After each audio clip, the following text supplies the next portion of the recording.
nuestro patio de jueves, patio flamenco, por supuesto, ¿eh? Como cada jueves tenemos nuestra sección y ya está aquí Francisco Reina con nosotros. ¿Qué tal? Bienvenido. Bien hallada, Mariló, muy bien. Bueno, hoy he traído yo los lunaritos, Qué si no, uno es flamenca. otro. Yo cuando lo vi, como el vestuario me lo dan los lunes, digo, esta me la dejo. Dice, ¿esta te la pone el viernes? Digo, no, esta me la pongo el jueves. Hombre. Porque esta es más flamenquita, digo, y entonces pues toca para el día de hoy. Muy apropiada para hoy. Muy apropiada para el día de hoy. Sí, señor. Bueno, Francisco, hoy otro gran invitado que vamos a tener en nuestro programa. Después, por supuesto, hablaremos de la agenda del fin de semana y demás. Sí. Pero bueno, tenemos ahí pues la oportunidad de conocer a un gran artista y escritor. Exactamente, lo ha dicho muy bien. Él es un estupendo cantador e investigador del flamenco. Tiene esas dos facetas. Aunque es natural de Jaén, él lleva afincado en Málaga desde hace muchos años. Es sobrino del gran Juanito Valderrama y a lo largo de su trayectoria artística ha publicado varios discos y también tiene tres libros en su haber. De la música tradicional al flamenco, que vio la luz en 2008. Apuntes sobre la saeta flamenca, que publicó en 2015, y acaba de ver la luz su última obra, que es Adiós Granada, el concurso de cante jondo de 1922, que, como digo, acaba de ver la luz y el motivo por el que lo hemos invitado hoy. Hablo de Gregorio Valderrama, que no sé si lo tenemos ya por ahí. Muy buena, Gregorio, ¿cómo estás? Gregorio, bienvenido. Muchas gracias. Igualmente, escucho muy bajito. Si me pudierais dar algún poco más de volumen. Venga, vamos a intentar solucionarlo.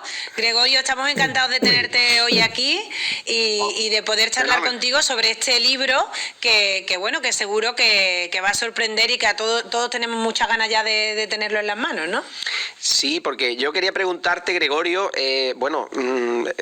todos hemos oído hablar mucho sobre este mítico concurso, ¿no?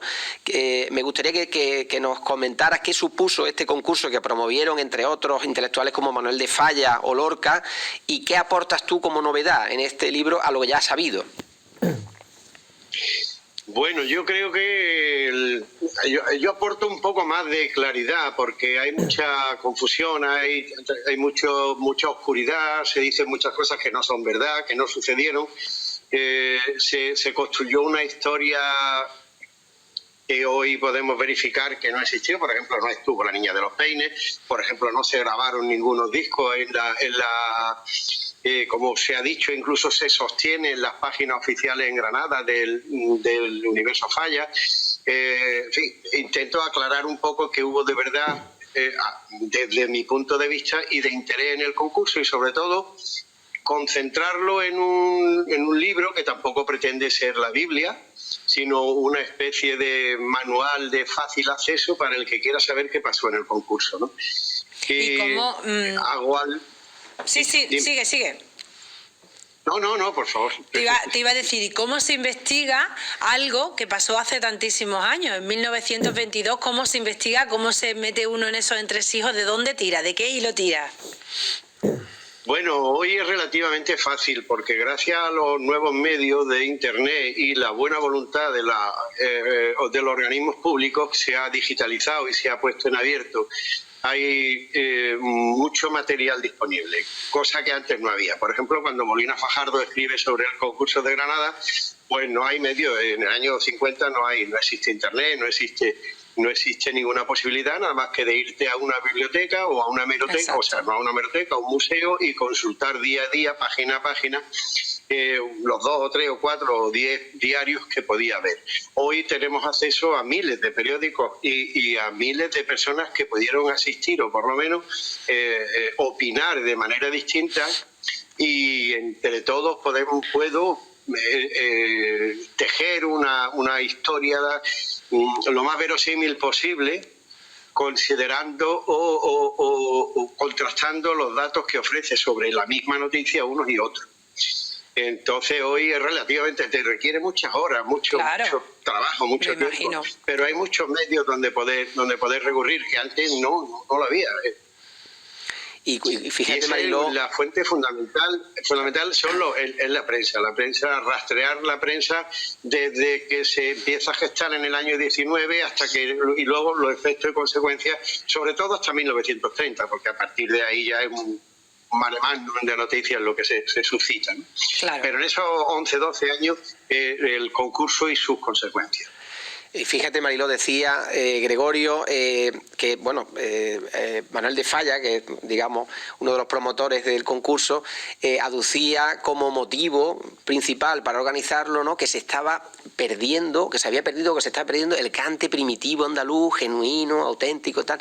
Y me gustaría que nos dieras tu visión, Gregorio, porque eso se lleva diciendo desde prácticamente los orígenes más remotos del flamenco, ya desde el planeta hasta la actualidad. O sea, eso algún día se acabará ese pensamiento en torno a... No, ese pensamiento nunca se va a acabar porque parte de un supuesto que nunca sucedió.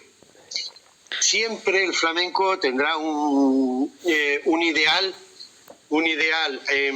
fundamentado en algo antiguo, pero es que realmente nunca sucedió. El flamenco surge a partir de un fenómeno histórico que se da en el teatro, fundamentalmente estético y teatral, y ya ahí nace con un fundamento de pasado. Es decir, es que entonces sí que era bonito, entonces sí que era auténtico, y a partir de ahí, por mucho que busquemos el escenario del flamenco, no lo vamos a encontrar en la calle de verdad como real, sino en un escenario. Claro, en un escenario con unos artistas con nombre y apellido. Claro, entonces, es que la documentación que accedemos o que disponemos actualmente nos confirma cada vez más eso. El flamenco es un personaje de teatro. El flamenco surge a lo mejor de 4 ideales que se han visto en la calle, pero los arquitectos de todo el fenómeno flamenco son músicos, son autores de teatro, son coreógrafos, son... ahí, yo qué sé, si hablamos de los primeros artistas, ha hablado del Planeta. El Planeta fue un señor profesional que ejerció de cantador profesional en el teatro en 1820, hermano del famoso bolero Luis Alonso, las bodas de Luis Alonso, también profesional. Entonces, y todos estos señores hacían sus coreografías y sus bailes y sus cosas como profesionales, como puede haber sido poco después Antonio Bailarín o como puede haber sido Manolo Caracol, Antonio Mairena, profesionales. Con un fundamento de la calle, bueno, pues sí, todo tiene un origen, un punto de partida en algo que vemos en la calle o lo que sea, pero luego quien confecciona el plato, quien decora definitivamente el escenario son profesionales. Y en ese ambiente quizá el epicentro de todo gravita en una figura importantísima de finales del siglo XVIII, que era Juan Ignacio González del Castillo, que es el que empieza a inventarse las escenas estas graciosas y divertidas de los andaluces muy simpáticos y en el trato con la gitanería graciosísima, y ahí aparece el personaje gracioso y divertido del cantao flamenco, del cantao achulao, del concepto estético que posteriormente o entonces ya se lleva al teatro, y los artistas profesionales lo único que hacen es representar lo que el otro ha escrito. Por eso digo que es un invento del teatro, el flamenco es un invento del teatro, y cuando lo queremos buscar en la calle no lo encontramos. Ni nosotros ni se encontraba en 1830 o 40, cuando los extranjeros ya venían buscando algo que no existía, porque solo existía en el teatro. Y el teatro lo que hizo fue recoger esa demanda, esa necesidad, ese interés que había por aquello, y escenificarlo y generar todo el ambiente del género andaluz, valga la redundancia. Es curioso, Mariló. Qué visión más sí, curiosa. Sí, Gregorio, en relación con lo que estás comentando, en el libro, que lo estoy leyendo, hay una...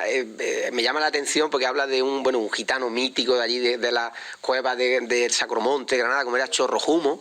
Claro que este hombre, digamos que él no llevaba una indumentaria que era la indumentaria propia cotidiana, sino que él, digamos, creó el personaje, ¿verdad, Gregorio? Que es el que querían ver los extranjeros cuando venían. Sí, es que se responde a una... no podemos pensar y no debemos pensar que todo el mundo, en España, todo el mundo tenía el mismo comportamiento. No es falso, o sea, no es verdad, ni antes ni ahora. Pero sí es cierto que hay una parte de la sociedad que encuentra en aquel tipismo y en aquel romanticismo una manera de vivir. Lo de Chorrojumo es simpaticísimo, y es un señor es un gitano granadino, se llama Mariano García, que el tío tiene un mérito enorme, ¿no? Y bueno, yo recojo porque localicé una entrevista, no una entrevista, un poeta y tal, se encuentra con él y narra lo que sucedió, lo que le contó, y me parece precioso. Fue un señor, era un gitano muy guapo, había sido modelo de Denis Belgrano, me parece, y por su físico tanto era modelo para gitano como para moro. hacía de las dos cosas. Había estado en Italia, total. Y el hombre se dio cuenta que él podía vivir perfectamente de su físico y de una estética romántica en Granada, sencillamente haciéndose fotos con los turistas, que lo veían como un ejemplar tan extravagante y tan extraordinario que todo el mundo se quería fotografiar con él y le pagaban por ello. Estamos hablando de 1880, 90, que hombre creo que murió en el año 5, por ahí. Y entonces pues iba siempre vestido a lo romántico, a lo bandolero, con una manta, con su catite, con sus botas o sea, exactamente un personaje del género andaluz, un personaje que había sido el bandolero típico que los costumbristas del teatro habían hecho famoso en 1830, 1840. Mérimée, Teófilo Gautier, toda esta gente popularizaron esa imagen y este señor se lo hizo vestir y vivir de aquello, que era muy... Y luego encima ofrecía un poco espectáculo flamenco y enseñaba la Alhambra, es muy divertido, el artículo es muy bonito. Sí, señor, sí, sí. Eso, fíjate, ¿no? Es curioso, es curioso. Es curioso como de dónde parte y a dónde llega, ¿no? Porque ahora mismo yo creo que la gente busca ese flamenco en la calle, ese flamenco, pues no sé, por las calles de Jerez, por ejemplo, ¿no? Y encontrar esa esencia... Claro, ya la cosa ha revertido. O sea, Exacto. Al principio lo que se pretendía era representar una estética y hacer un comportamiento de cierta gracia, ¿no? Incluso tiene connotaciones políticas y entonces... pero luego, una vez que el género ya crece, que el flamenco se consolida, que genera su propia raíz, entonces sí surge esa esencia y se conserva en Jerez, o en Chiclana, o aquí mismo en Málaga y en muchos sitios, y ya se retroalimenta él mismo. Claro, efectivamente. Yo creo que es esa retroalimentación la que está sufriendo el flamenco. ¿Dónde podemos encontrar tu libro? Mira, en principio debería estar en todas las librerías, pero entre el tema del COVID y eso, a la venta seguro lo tiene Flamenco Vive y la Droguería Music. Ajá.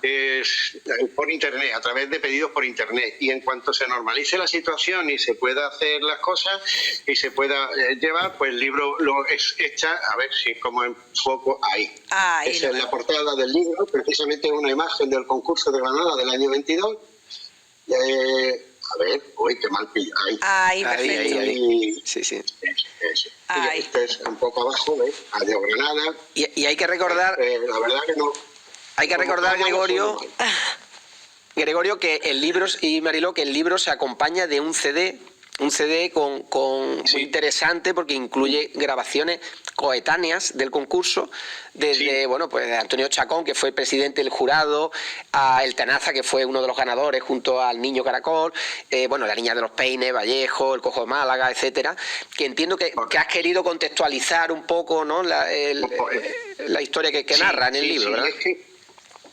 Claro, efectivamente, yo creo que cuando se escribe un libro de una historia anterior, lo primero que tenemos que hacer, o que en mi opinión, es saber cuál era la situación, cuál era el ambiente general en la calle, la música, la fotografía, la prensa.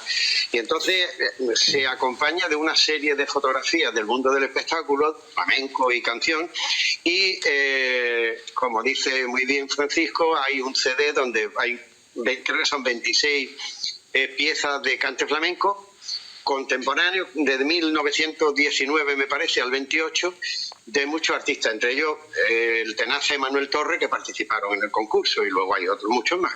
Bueno, pues deseando estamos ya de leerlo, ya que me ha dicho Francisco que lo tiene, le pediré que me lo pase. Y muchísimas gracias, de verdad, Gregorio, por atendernos. Muchísimas gracias, Gregorio. Y gracias a vosotros. Muchas gracias a vosotros. Un abrazo y ojalá fuerte. te veamos por aquí pronto. Un abrazo. Hasta pronto. Cuando queráis. Hasta luego. Esto ya se soluciona y podemos ir a los sitios. Ojalá que sí. Hasta luego. Hasta pronto, Gregorio. Bueno, pues ahí conocíamos pues a todo un investigador, fíjate, ¿no? Qué visión, de dónde viene el flamenco, ¿no? Y de ese concurso también de investigadores como él que aportan mucho al flamenco y a desmontar leyendas, ¿no? Pues sí. Como la que hemos comentado. Pues sí, efectivamente. Bueno, Francisco, vamos con la agenda. Vamos con la agenda muy rápido.